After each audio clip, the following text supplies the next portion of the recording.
সালামু আলাইকুম। দেখছেন রিজিক কাহাকে বলে? দেখেন এই আল্লাহ রাব্বুল আলামিনের কি অপরূপ সৌন্দর্য, কি সৃষ্টি। আসলে সত্যি কথা বলতে হচ্ছে এটাই, যেটা আপনার পাওয়ার সেটা আপনি পাবেন, আর আপনার যেটা পাওয়ার না সেটা আপনি কোশ্চেন কালেও পাবেন না, বুঝছেন? এটা ফিক্সড হয়ে রয়েছে আপনার জন্য। এই একটা দেখছেন, খুব সুন্দর না?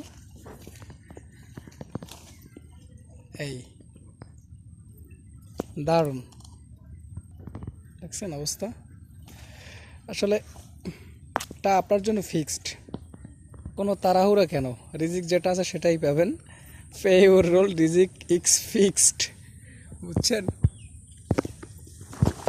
তাড়াহুড়া করবেন না, যেটা পাওয়ার সেটা আপনি এমনিতেই পেয়ে যাবেন, যেটা না পাওয়ার সেটা আপনি কঠিন কালেও কিন্তু পাবেন না। ঠিক আছে, এই যে দেখেন।